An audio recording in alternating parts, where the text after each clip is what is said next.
Why are we in the Ezra's Nashim and the Nashim are in the Ezra's, however you would say it?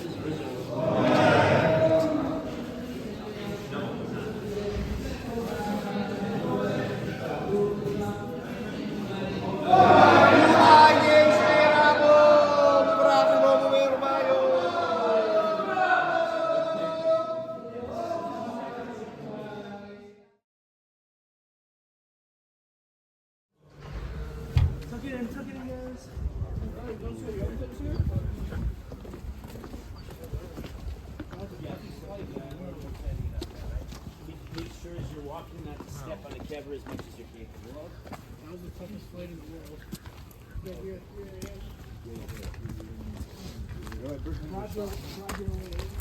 Rabbi Brickman just saw the price tag. We didn't look at the time. No, it's just that we flew way ahead. Where's that? I was at the go outside before the plane took off. Just couldn't have the That's crazy.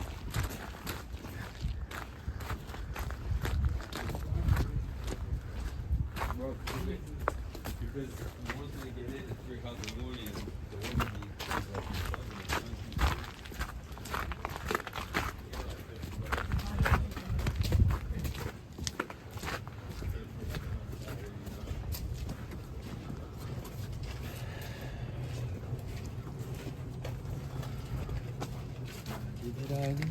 Did I come? I remember. Yeah. Remember, wasn't it down there? There was a guy. It was between two rabbis or something. Das ist Meiser?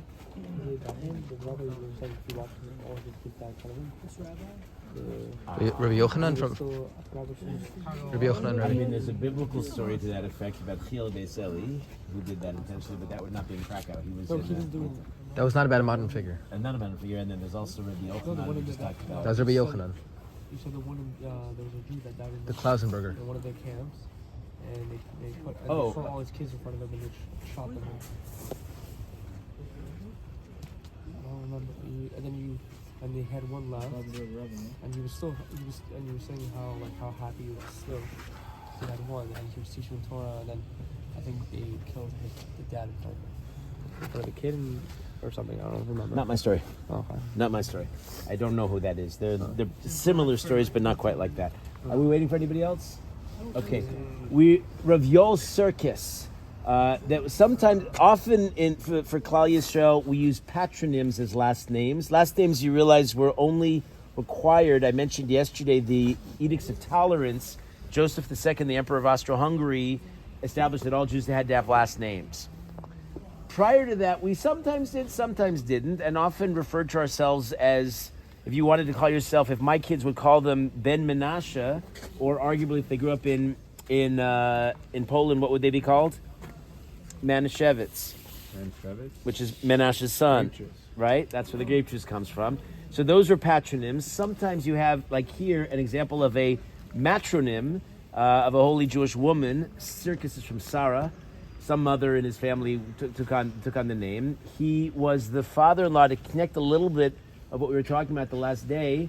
His son-in-law was the Taz, the Turi Zahav, Rav David Alevi, who was the older colleague of the Shach, whose commentaries appear on either side of the Shulchan Aruch. And Bezras Hashem, many of you will be very close to them in the course of your rabbinic careers, as you delve into the Yoredeya and the Choshen Mishpat and the relevant sugyas.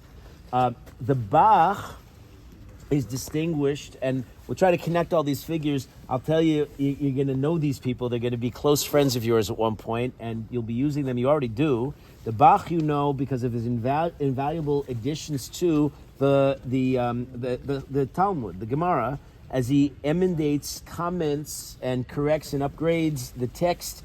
We have a lot of people like that, Rabbeinu Gershom and Rashi and the Vilna Gaon among them, who took the many copyist errors that crept in before the printing press. Every manuscript was hand-copied, and over centuries there were errors that crept in, and it was their task to try to correct them. Who would be bold and audacious enough to make such a correction? You realize that there could be a major nafkamina, a major practical difference in how the halacha comes out based on the wording of the Gemara. To know this, it must take somebody of complete command of Shas, Poskim, and everything to be have confidence to come and say this must be the correct girsa. To that effect, the Vilna Gaon, who we visited last year, the Vilna Gaon, before he made such a correction, realizing that there were halachic implications because he was the Gra, would fast for a day, so he'd have extra siyata d'shmaya in making the correct correction. The Bach was actually much more famous, however, for his commentary on the Tur. Bach stands for Beit Chadash. On the Tur, on the Arbiturim, which took the original organization, what would later become the Shulchan Aruch. The Tur became the code of halacha for Ashkenazim and a lot of Sfardim, and it was written by Rav Yaakov ben Asher, who himself was the son of the Rosh, the end of the Bali Tosfos. The Bach was alive in a tumultuous time in history in the 1600s. He was a student of the Maharshal, who we'll meet tomorrow, Bezras Hashem, in Lublin. Chochma Shlomo. Chochma Shlomo, otherwise known, Rav Shlomo Luria. No connection to the Arizal. Luria was a common last name.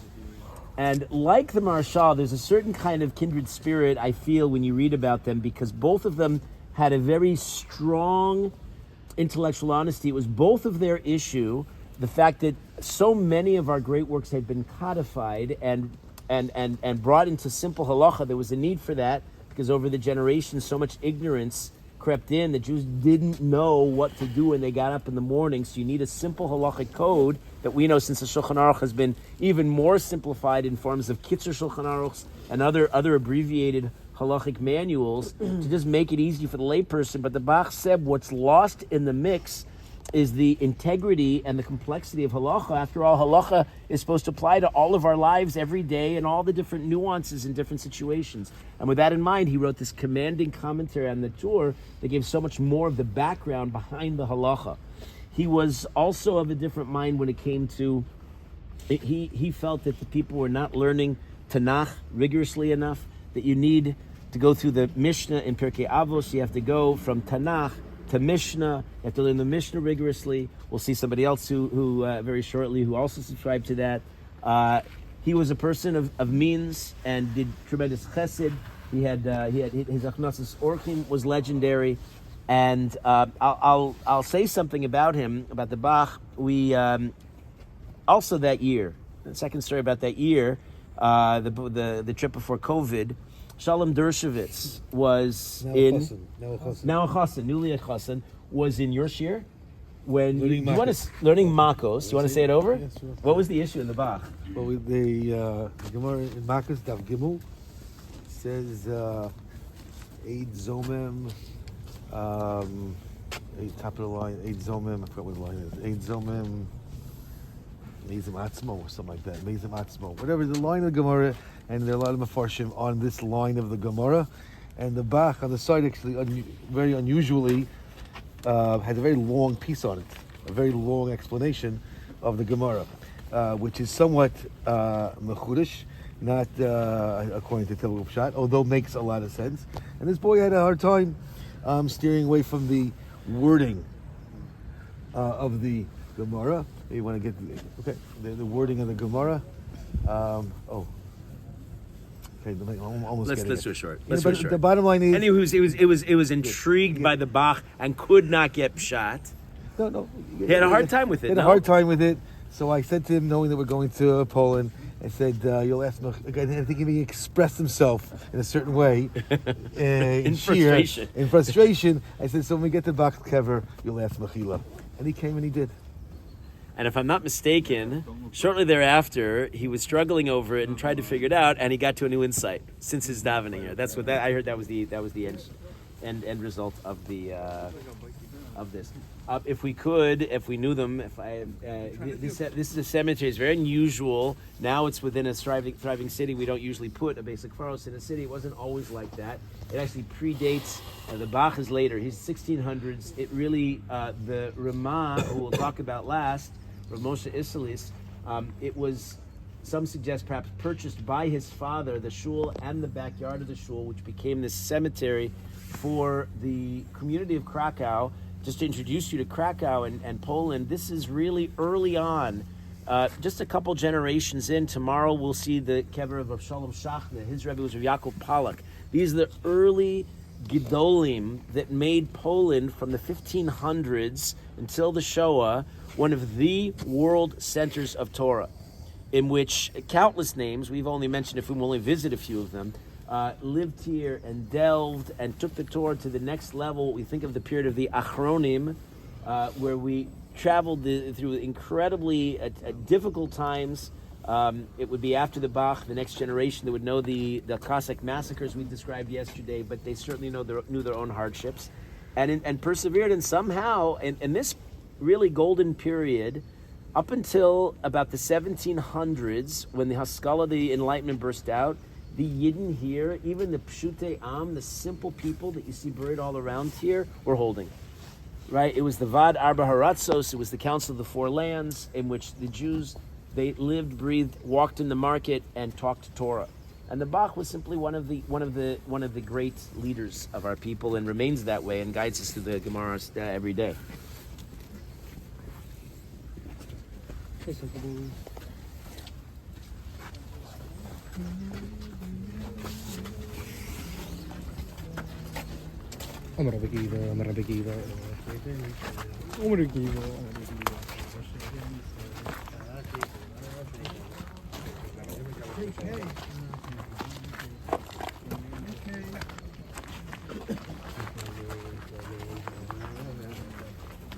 We mentioned yesterday one of the Shach's teachers. Another one is over that away. We'll see the Megale Mukos as we exit. One of the great teachers was the Magine Shlomo, Rav Yoshua, and later on added to his name Avram Yoshua Heschel, who himself married the great granddaughter of the Remah, who's the daughter of Rav Shaul Wall, who the legend has it was king of Poland. A Jew was king of Poland for a day, as legend have it. How you king for a day? So it was a political crisis that the Poles were in, that they needed a transition team before the new king could be coronated, and you needed somebody neutral to step in the breach in the meantime. And so they turned to, he was a very distinguished person and somebody with connections, and they said, would you be king for us for a day? And that was how the legend goes. Is it clear or not? Rav Heschel had many famous namesakes. The Apter Rebbe, a later Hasidic Rebbe, bore his same name, Rav Yeshua Heschel, and he was a Rebbe in Tiktin, where we were last year as well, north of Bialystok, and north of Treblinka, and that's where he taught the Shach.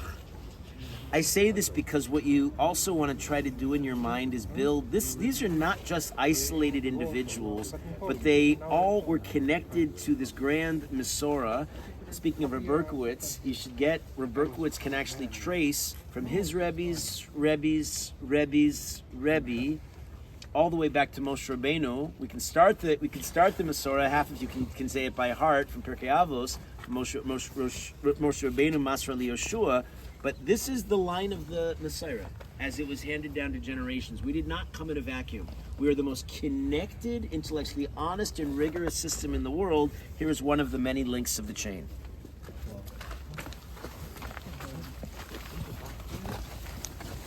Not here, not here.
Oh wow!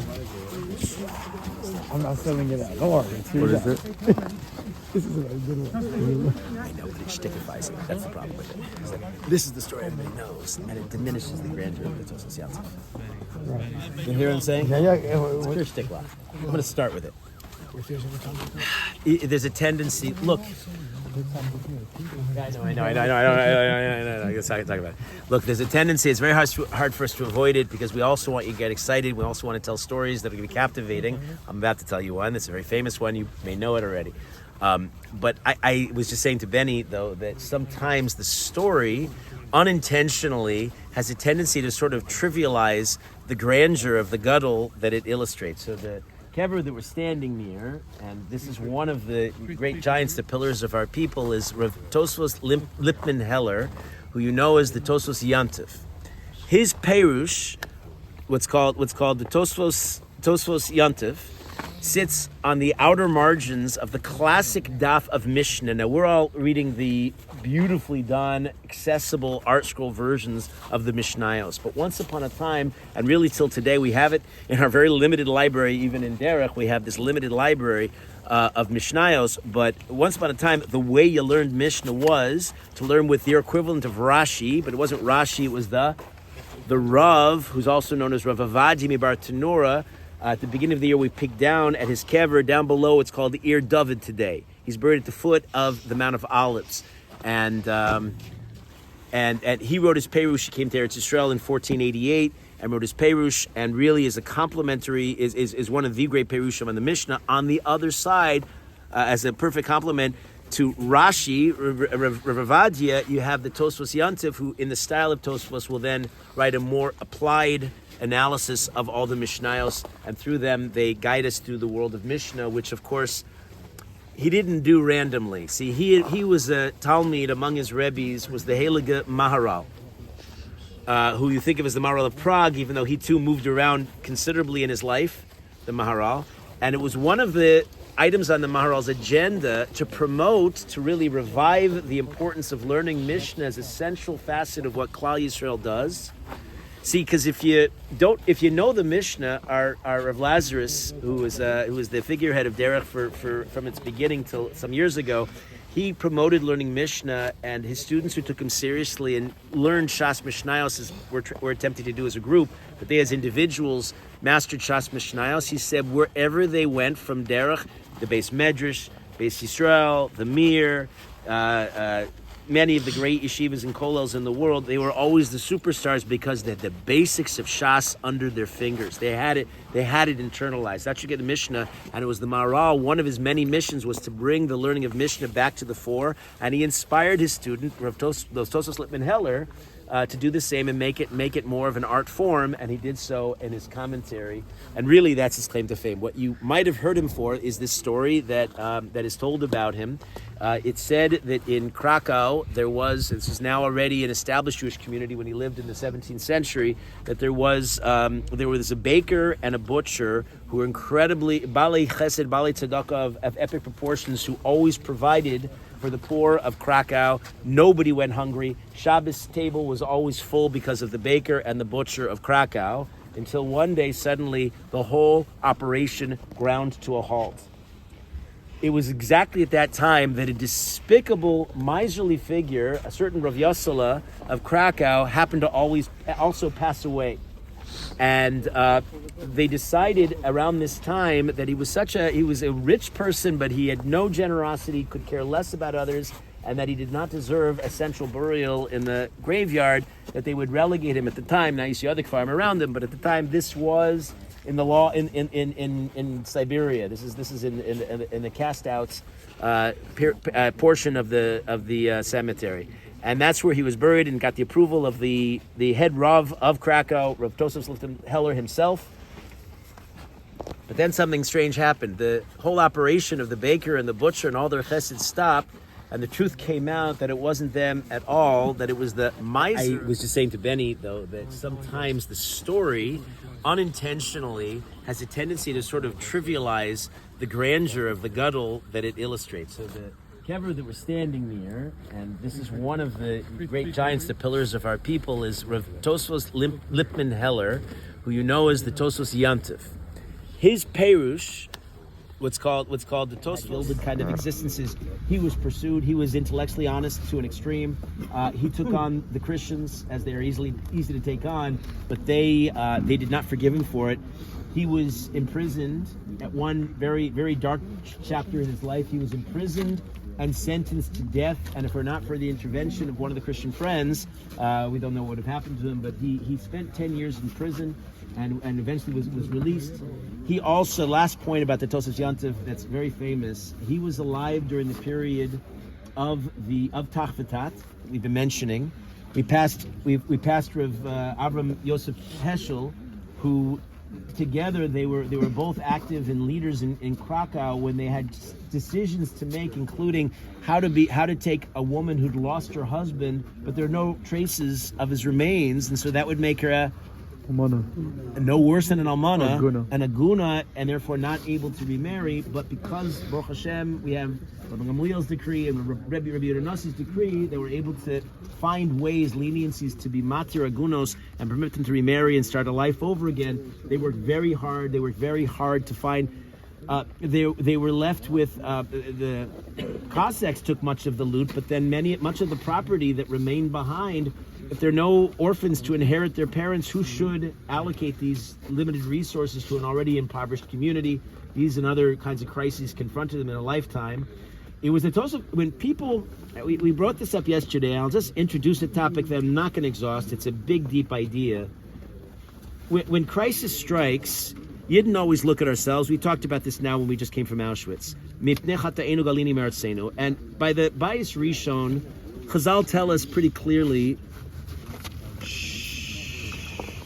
Bayis Rishon, Chazal tell us pretty clearly that it was the big three of Avodah Zarah, Gilui Arayos, Shfichus Damim. It was a neglect of Shemitah. By Bayis Sheni, you know, more famously, it was Sinas Chinam. Right? We always try to connect and try to figure out. It was a bunch of things. We also weren't saying the bracha, the birchas Torah, Asher Nasan Lanu. We didn't adequately appreciate what Hashem gave us in giving us the Torah with proper kavana. The Maharal talks about that too at length. And so we understand why tragedies happen. The Spanish Inquisition and ultimate expulsion of the Jews in 1492 happened because of the Jewish intense assimilation into Spanish society, particularly because of their obsession with Spanish philosophy, which we can't understand today, but it was all the rage back in the day. But here you have now the Heilige communities of Poland and Ukraine, Galicia in the middle. They were holding. They were Yerushalayim. They were talking about an elevated period. This before the Enlightenment was a Havamina in people's minds. And the question of why and how and what do we need to fix and what do we need to do occurred to people. And the Tosas Yantiv has the opinion, and this is going to beguile you a little bit if you've never heard it before. He said the problem of the door, that Hashem was sending us a very big patch as a way of rebuke, as a way of elevating our consciousness, was speaking in Chazaras Hashat, specifically in Shul. And people hear this and they don't understand it. They said, and therefore they all were Chayiv Misa for speaking during Chazaras Hashat in Shul. He wrote a very famous Mishabeirach, we still have today, that said that people should not speak in Shul, and praising those and seeking zchuyos for those who don't speak, and the opposite for those who do. So what's Pshat? My rabbi started doing that in my shul, when he gives blessings to people. Mishabeirach, famous from the Tosas Yantiv. So how do you explain this? Anybody want to try? I'll suggest as follows. You're standing, we're about to be in a few minutes, in the presence of the Ribono Shel Olam, the Shekhinah itself. Baruch Ata, we just said recently, Ata, I'm standing in the presence of Hashem. If you're aware of that, you're in awe, you're trembling, you're grateful to be alive, you pour out your heart, you follow the rules. Those who speak, and these people knew they were on a high madrega, and when you're on a high madrega, you're held to a greater degree of accountability. Those who speak are denying the presence of the Shekhinah on a certain level. So it wasn't that this sin itself, it was what it reflected. And when you should have known Hashem, and you didn't anyway, so Hashem sends a wake-up call. I know we're rushing through. They have a draconian law here that the new head of the community gives us no alternative. With 2 more kfarim to go to, and want to go to the shul, and then they kick us out no matter what at 4 o'clock. So we'll daven once collectively, and we'll go on to the Megali Amukos, and then the Remah himself. Shapira is more commonly known as the Megala Emukos. The name Megala Emukos means revealer of deep things, deep ideas. Was a great Makubal. Another facet of Jewish life in these days, a Makubal, somebody who studied Kabbalah and tried to actually reveal Kabbalah and make it more accessible for the common person. The Kabbalah, we know by our tradition, was always a part and parcel of the Torah. It's the fourth of the four levels of learning Torah. It was not always accessible to everybody, and it was not always accessible to all Yidden. With the revelation of the discovery of the Zohar and the publication by Rav Moshe de Leon in the early 1300s, and then the great revelation of the Mekubalim of Tzfas, initially Rav Moshe Cordovero and later the Arizal, suddenly Kabbalah became quite the rage in the 1550s when the Pope banned learning the Talmud. So that created almost a revival of Kabbalistic study. Okay, so you can't learn Shas, you can't learn the revealed Torah, so we'll learn the hidden Torah. Shas itself came out in those days as the way to refer to. You couldn't even say Talmud. Okay, so Jews are sneaky people. We'll find a different way. We'll call it Shas, and they won't know what we're talking about. In Europe, which is a little bit distant from Tzfas, this was also starting to come over and cross the Mediterranean, and you have great Kabbalists, the Mari of Sano, Magen Avraham, who's alive during this period in the 1600s as well. Actually is the first major source to incorporate Kabbalah into a lot of his Piskei Halacha, which was a controversial itself. I mentioned yesterday by the Chassam Sofer. He was against that practice, and that's a discussion in Halacha what role Kabbalah should play. This was a great Kabbalist and Posek, who was also one of the great rabbis in Krakow, was also one of the primary teachers of the Shach. Lest you think that everybody's disconnected, it's all one chain, one chain of tradition. He wrote a commentary on the Chumash, and probably the most famous aspect of it in Parshas Veschanan, he explained 252 ways, definitions of the word Veschanan, and each of their ramifications, and one more trenchant than the other. Rabbi Ornstein is here. Do you want to? You able to do it later? Okay, fine. We'll go now to the Remah.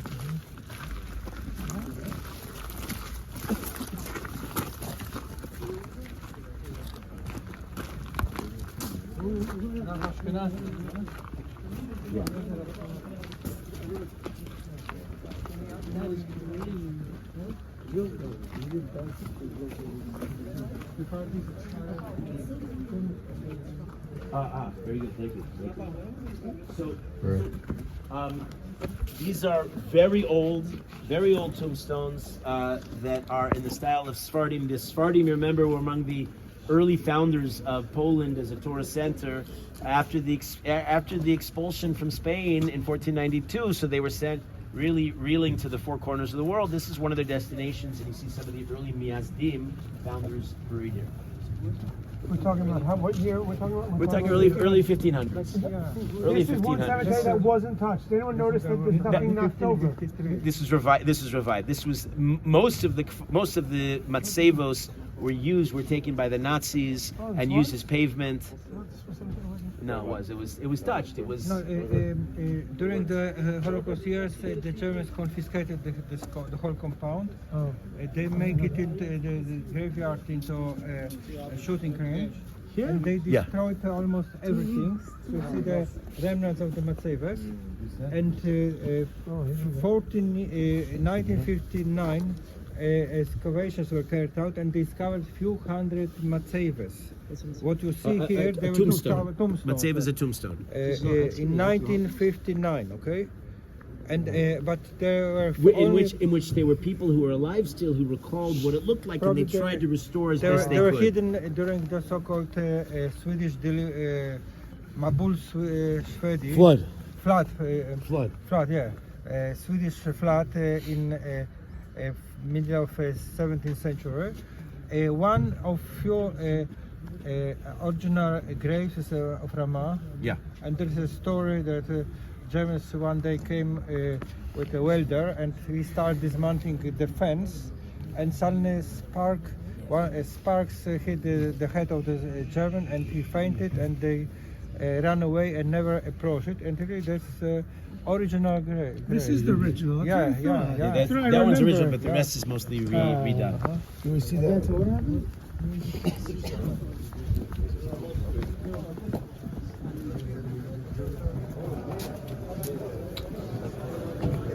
Oh wow.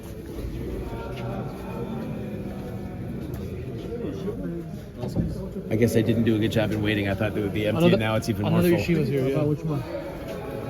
Yeah, the Remah's right here.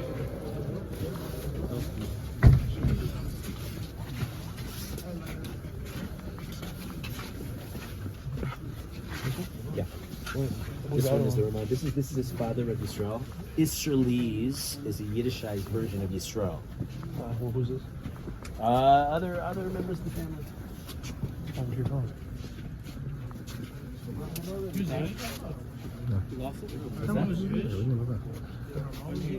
Yiddish is a language. It's a culture. So they all spoke Yiddish. Everybody spoke Yiddish. There's a Jewish language, a combination of all the local languages in High German and certain.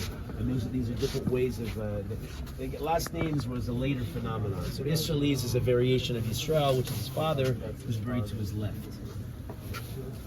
This one's the Remah. The Remah is in the center here. This big white one that Tomasz just told us was preserved because they were warned the hard way not to touch it. I'm gonna. What was the warning? Yeah, we have big groups here, so it's kind of. We usually have this middle of the night to ourselves. Inside your television right now. Yeah. Yeah, and they may be davening all the way, so maybe we'll join them too, and I'll save maybe my words about the Remah for later. It's hard to speak into this. Are we all here? The guys all here? Where are they holding each other? Yeah. It's mincha time, the stomach, that's probably why. Mincha time. It's It's also also Mincha time. It's right We before they did. close, and that's when the shoes like coming. Everybody comes. Yeah. So, okay. No, because, Got the shipping station. fine.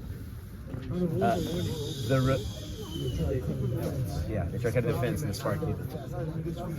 Right?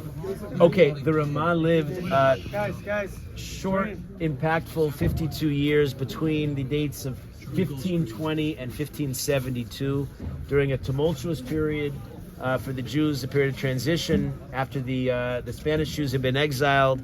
He was the Remah was one of the great humble people, one of the great tzaddikim, and his probably greatest distinction that you should know. I don't know if can you hear me? The Remah is in the center, the white matzeva in the center.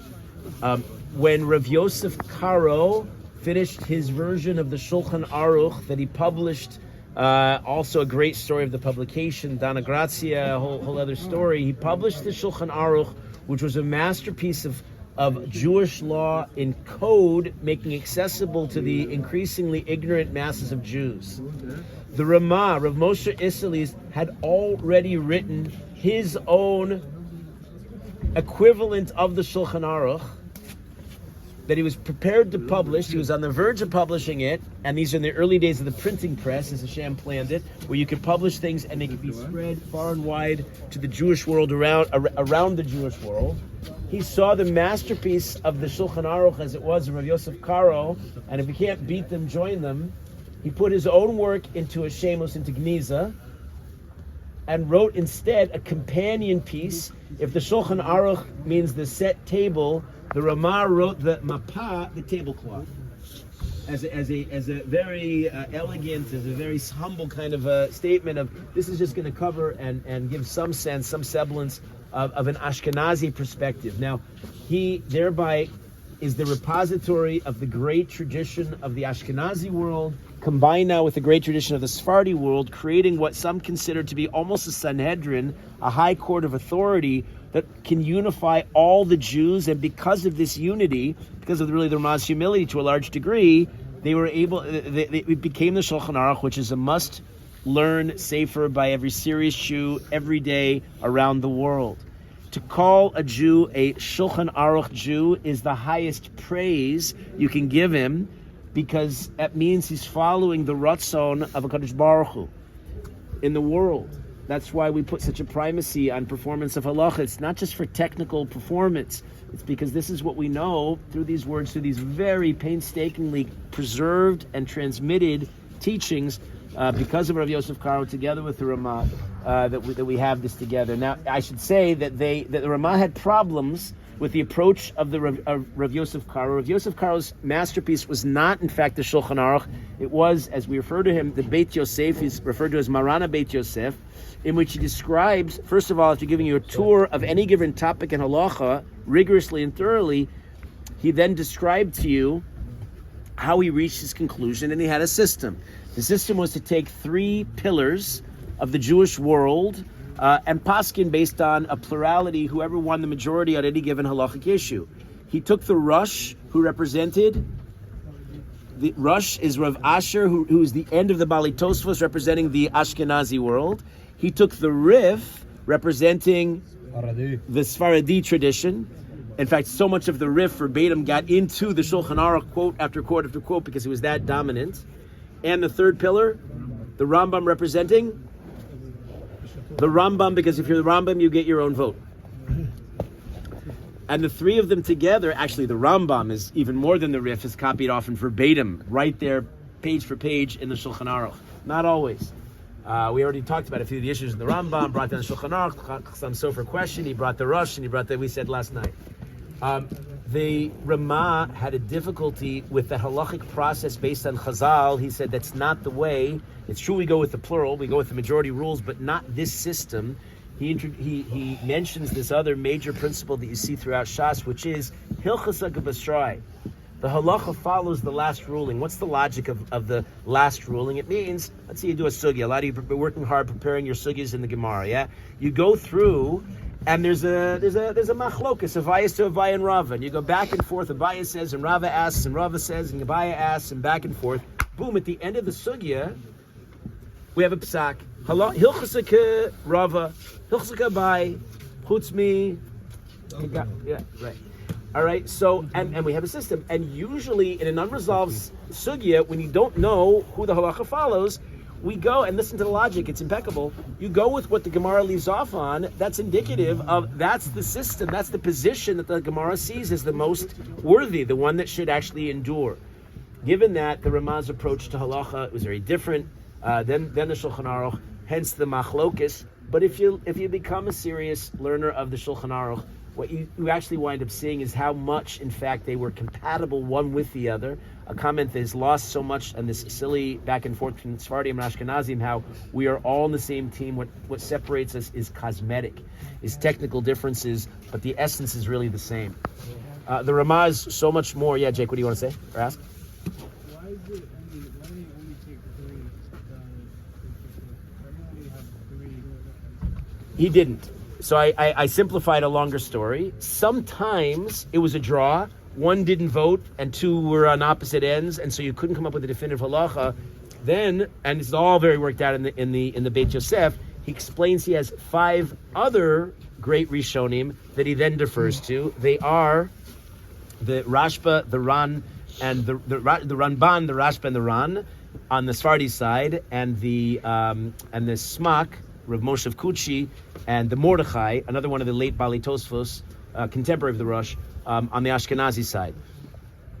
In this, and also in the previous discussion, the Rambam obviously was also Sephardi, lies another criticism of the heavy leaning in the Shulchan Aruch and the Mechaber towards the Sephardi Psak, and not so much taking the Bali Tosfos, who have a major contribution for all Jews, again, regardless, because the Bali Tosfos are simply working differently than any of these Rishonim. Their approach, and that's why it's so challenging for many of us to learn Tosfos, but they take a broader view of everything in Shas, an integrative view, where they give you the whole picture, and they say, hey, wait, that doesn't make sense over here in Ksubos, because what about the Gemara over there in Menachos, and how do we reconcile these 2 different sugyas, until they hammer out what they feel is a definitive psak, and that's yet another point. What is interesting here, though, is sometimes the consensus of Sephardi halacha sometimes follows the Remah, and sometimes the consensus of the opposite, of Ashkenazi halacha follows the Mechaber. For example, I don't know if this is really the consensus, but just in my experience, there is an inyan to say korbanos not just before Shachris, but also before Mincha. Realize when you're saying, and particularly the Korban Tamid, that we say you are saying twice a day Shachris Mincha Korban Tamid. If you say the actual nusach of the Korban, which is not so long, it's as if you're bringing a Korban in the base Hamikdash unshalim farim sfasenu. We pay with the cows of our lips, says the Navi Hosea, and you get all the credit, only none of the mess. Right? It's a great deal. Say Korbanos at Mincha, says the Remah. Who, if anybody, do you see actually being makpid to say Korbanos at Mincha? Sfardim. No? You know what I'm saying? So you see how the worlds have integrated, right? To an endless degree, and we can quote. The Ramah's impact is much broader. How are we doing? Is it packed in there still? Empty. Oh, let's go in. One of my different people sit out their bucket list. This is Mimam Akim Persich Hashem. It's deeper. So you call out from the depths. That was the style of the Talmudic David, where you're sitting on a lower post when you were this in Seymour. Derech, come to the front. You can't hear me. Come up. Ben. All right, if you want to sit, okay, I'll try to project my voice, but I think you're going to miss it if you're in the back. Anyway, one of my things on my bucket list is I wanted to get through the entire Shulchan Aruch. With the major commentaries, I did the Orach Chaim section with the Mishnah Berurah, and I did the Yeridea with the Berurah. I did with different commentaries, and it was a side project. I did it together with the Gemara I was learning, and Shnai Mikra, and everything else, and teaching. It took me, over the course of 11 years, to complete the Shulchan Aruch, and I was thinking that November, December time, wow, I guess this is kind of a major accomplishment, just finish the 4 sections of the Shulchan Aruch. I wonder where I'll make a siyum. And then my jaw dropped open, and I realized I'm going to be in a couple weeks standing here. That's the Makom Kavua. See the sign there of the Remah himself, where he davened for Kadosh Baruch Hu. Yeah, you can enjoy the experience, enjoy the kedusha, and so kind of a life moment. One of those milestones was to be able to make a siyum on the Shulchan Aruch, standing in the Makom of the Remah. Okay, great, wonderful. Yeah, great. We can wipe our hands on the wood. We make it that way. Nothing wrong with that. Okay. Yeah, we'll dive into in a moment. So a couple more things. The Remah is so huge, so much. Let me give you at least some more dimension. Everybody associated with the Shulchan Aruch, which is correct, but he also has a commentary on the Torah, the Darchei Moshe. He also has Shilas and Shuvas. Because the acoustics here are so good, if you're in the back end talking, it kind of ruins it for us. Okay. Because he has Shilas and Shuvas, including, and this is one really worth going through, I sometimes do it. I do this with anybody. He has the earliest Shuva on a very new subject that was relevant in his day. I mentioned a couple minutes ago, something big had come up in the world at large, and particularly hit the Jewish world like a gift from Hashem, in the Jewish world, that really changed humanity, and certainly the Jewish world, and that of course was the creation of the printing press, the Gutenberg printing press. It was not the first in the world, really. Korean and Japanese people had early typeset things a few hundred years earlier. But in the Western world where the Jews lived, the printing press was such a revelation, because you have to Kadosh Baruch Hu obviously so clearly runs the world and guides his hand through every stage of history, just at a time when the anti-Semites were burning all of our books. Remember in 1242, the Great Paris Book Burning. We have a kina on Tisha B'Av. We talk about this book burning. They were burning our books, thinking that they were going to get us by destroying our heritage. And on some level, they were onto something, because they know that the Jews are indomitable because of Hashem, because of the Torah. And if they burn the Torah, then they can't learn it anymore. And just at that time, when Kadosh Baruch Hu said in the world, you want to burn 1,000 of our books, we'll print several 100,000 more copies. Well, with the printing press comes what seem to be new questions in halacha, but of course there's no lacuna. Lacuna means something that never existed before. There's no lacuna. We have sources for everything.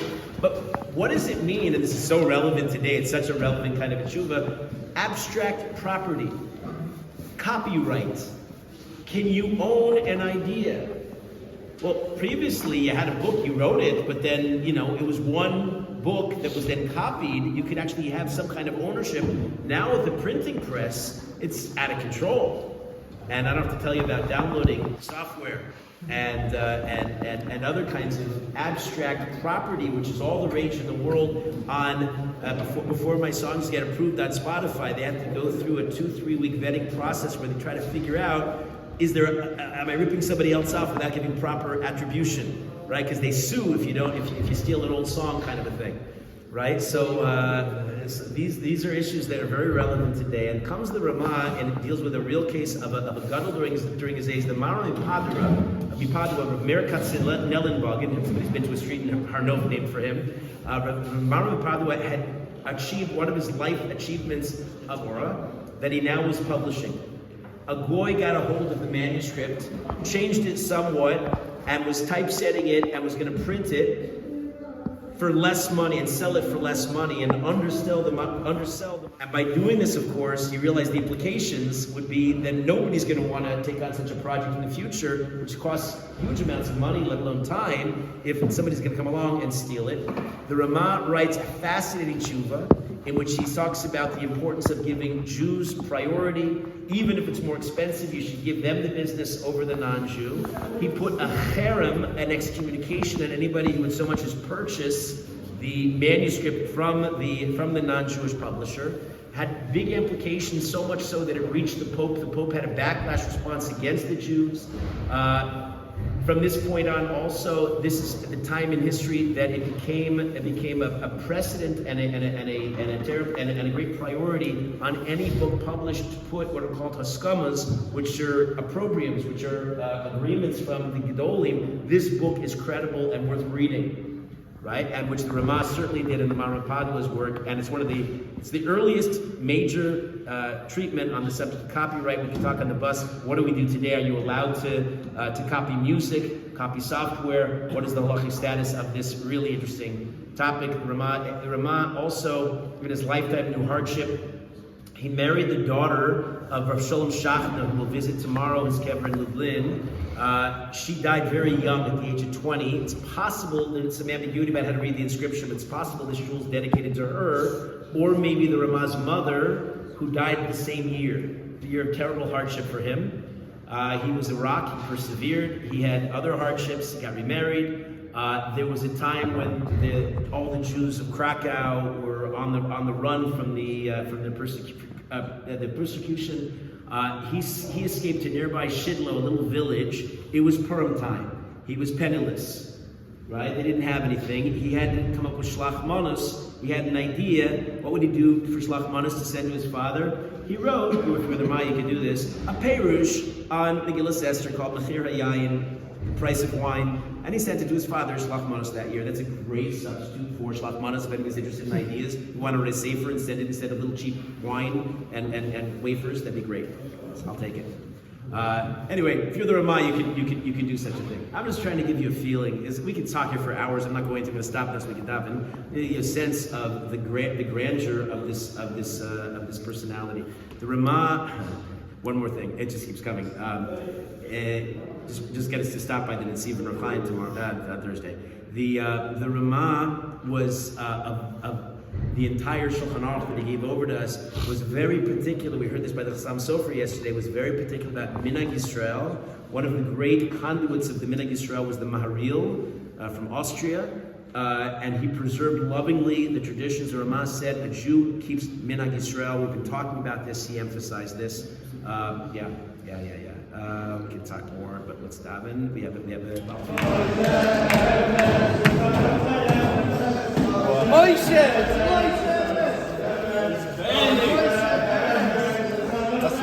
Mess.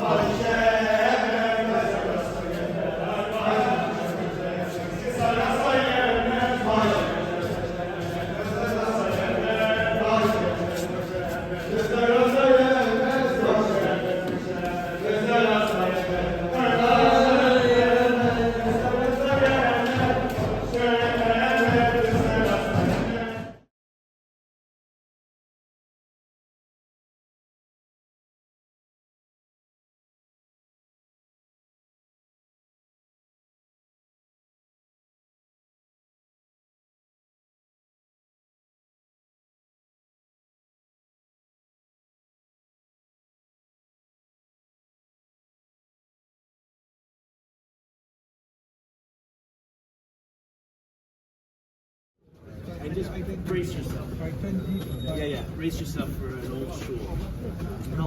Let's say only about 10 people at a time. So we don't overwhelm the place. Go. A couple more.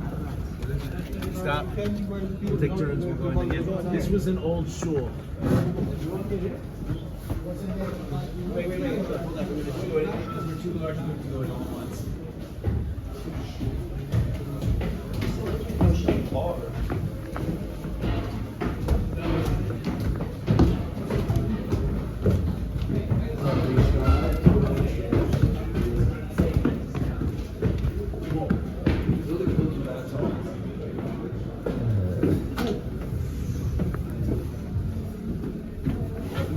We are actually on Ezrat Nashim, and that's a shul called the David Zoger's shul.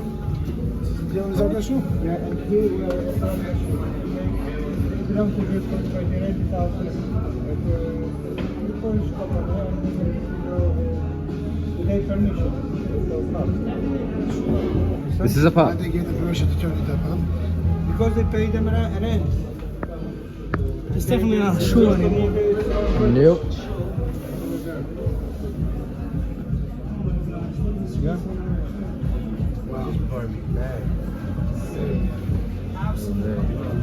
Tomasz, is it a kosher pub at least? What? Is it kosher at least? No, it's joking. What? No, it's a pub. They make it pub. They pay 7 rent for each month to 7 years. In such a way, they have money to pay for people. Regional district, the Kazimierz district of Krakow is where we were before. That was the root, the foundation of the Jewish life. This already is an extension, and these buildings are much later than 19th century already. These are built, and they're mixed. Jews live here, but also together with non-Jews, as is often the case, as you yourselves in your own hometowns probably know. Jew, non-Jew, Jew, non-Jew. That's the way it goes. They asked at one of the major Aguda conventions with some of the Gedolim present. They asked the question. If you know, just hold it to yourself for a moment. They asked the following question: of the 20th century, which Jew did more to save Torah and to save Jewish life than any other Jew? And of course, at first, the common names that you'd expect: Chafetz Chaim, Chazon Ish, right, Rav Avadia, right, Moshe Feinstein. Like, all these names are fronted, and somebody gave the answer, and there was no machlokas. The name, of course, was Sarah Schneer, who started her life right over in. To the right side, 4 buildings. 4 buildings down. Quiet Belzer, a child of a Belzer Hasidic family, who, unassuming, the opposite of anything you think of feminist or reformer or anything. She was by nature quiet and shy and a bookworm, not exactly an activist trying to change Jewish life. And what is her story in brief? We'll tell. I'll say briefly here, and then we'll continue when we go to the school. She was a knowledgeable person. She read half her father's library. It had an immense library, and she loved Hashem, and she lived for Hashem, and she kept mitzvahs, and she davened. And because she was such an unusual young woman, other girls knew of her, and they had a youth group back in the days in the early 20th century. I'm talking 1910s, in which before the war, before World War I, in which they had a youth group called Ruth, yeah, like Megillus Rus, and they invited her over Shabbos to come and speak and give little lessons in Tanakh and such, and she was shocked. Because she came and started speaking, and they're all nice girls, good from girls from stark families, and she saw them casually and really out of total ignorance being Machal Shabbos left, right, and center, turning on and off lights on Shabbos, cooking on Shabbos, right, doing tochen on Shabbos, and she would at first she would point things out, and then she was struck to the core because she realized this is what's happening, this is what's going on with Amcha. See, at that time, the Enlightenment had moved in and taken over, And even it hit the Western Europe early, a couple centuries earlier, as we saw yesterday with the Chassam Sofer, that the Enlightenment was something of great seduction and temptation, and in places like Britain and in the Netherlands and in France, overwhelming numbers of Jews assimilated, intermarried. In Germany, we mentioned that the intermarriage rate and the outright conversion rate reached over 50-60% of the Jewish world. But in Eastern Europe, like Poland and Russia, that was the dominant Jewish population in the world. About 80% of the Jews lived in this area in the world. They remained in Krakow and Lublin and in villages, Stettlach, all over the world, stark and frum and insulated. But after Napoleon Bonaparte and the French Revolution, the ideas of France crept east and entered the hearts and minds of people around the world. They saw a solution to the Goyimos called the Jewish problem. How do we fix it? We'll assimilate. And that just hit us. And even the nicest, firmest families were struck by it. Now, the boys had yeshiva, and they would go out, let's say, on Leil Shabbos with their fathers to Avim Beno, to father-son learning. The girls would go out with their mothers. What was around? There was the Yiddish theater that had a lot of really treif content, but it was fun and interesting, and there was nothing else offered for the girls. And the girls, traditionally, all of your great-great-grandmothers and mine were all illiterate, which doesn't mean they were stupid. It just means there was no reason for them to go to school, no reason for them to know how to read or learn formally Noshim Turos, as we learn in our parak from Talmud Torah. And so they didn't know, they didn't have school. The home, though, used to be the way that Yiddishkeit was, what Yiddishkeit, of course, is the term for not just the language, but the whole culture, the whole gestalt of Jewish practice to be transmitted, and it no longer was doing the job. The mothers themselves were often a little bit off. They had the tzais chumash, they had the taich chumash, but they didn't know how to transmit the tradition in the contemporary, increasingly modernized world. And these girls were just going off the derech, and so she had this idea: we have to have a school. And it was a radical idea. Father teaches his daughter, daughter, Maran Sota, we talked about not long ago, teaches her Tiflus, right? Immodesty, she can't learn. She took her idea to her brother, older brother, was a Talmid Chacham of Belz, and he laughed at her. She said, please let me, you have connections with the Belzer Rebbe, please let me get into Rav Rokeach. He should hear me out. Finally, she wouldn't leave him alone. He got her into the Belzer Rebbe. The Belzer Rebbe said, Taka, she's onto something. He gave her a real serious listening. Finally, her ideas were presented before the Gadol Ador himself, the Chafetz Chaim, the Imre Emes, the Ger Rebbe, and with them already they took the prospect to the Aguda Yisrael, the new political party of the Torah world, to the convention. And you should know, the Beis Yaakov was started with immense resistance. People called her a Reform Jew. They called her a feminist before there was even women's suffrage and feminism that was spread out in the world. And they said the worst, nastiest things. The Chafetz Chaim put his hand up and said, no, Am Yisrael needs this right now.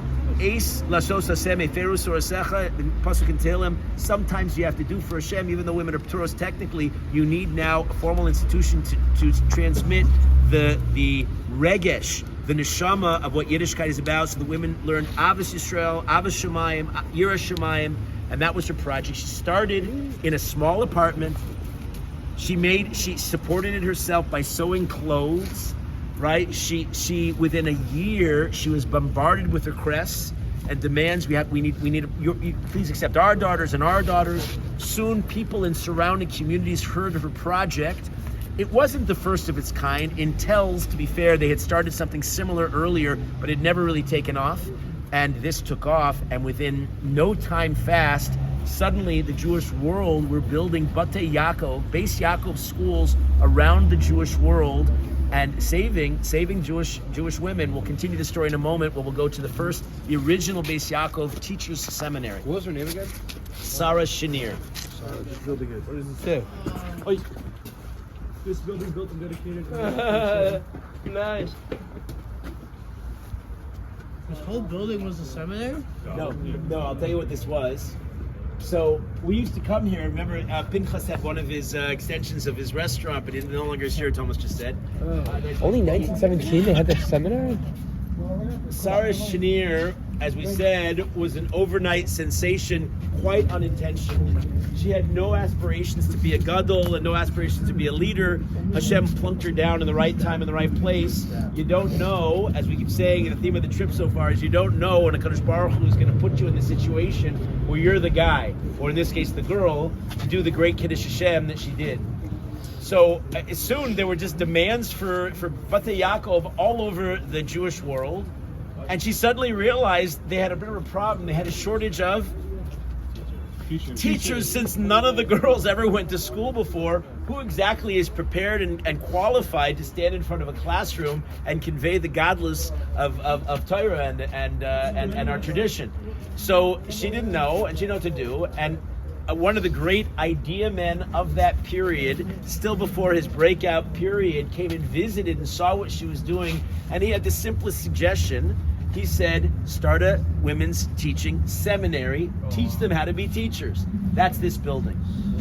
That's this great building that was started in 1917. The man, the idea man, who was an all-can-do kind of a person, his name, of course, Rothschild?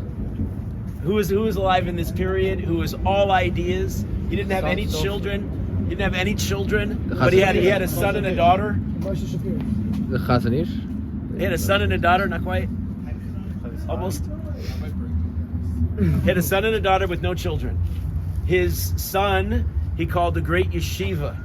That was the state-of-the-art deluxe yeshiva. Bezras Hashem will stand in it tomorrow. His daughter, as he liked to call her, was a project called the Daf Yomi that he spearheaded and campaigned for, and has changed the face of Jewish learning. His name was Rav Meir Shapiro. And it was his idea, have a teacher seminary, the first Beis Yaakov teacher seminary. So here we are. We're standing outside of here. Sarah Schneer, never married. She also, interestingly, liked the Remah, lived 52 years.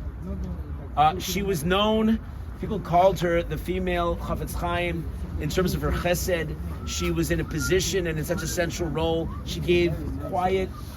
She would be given money by everybody. She never accepted it. She lived very simply herself.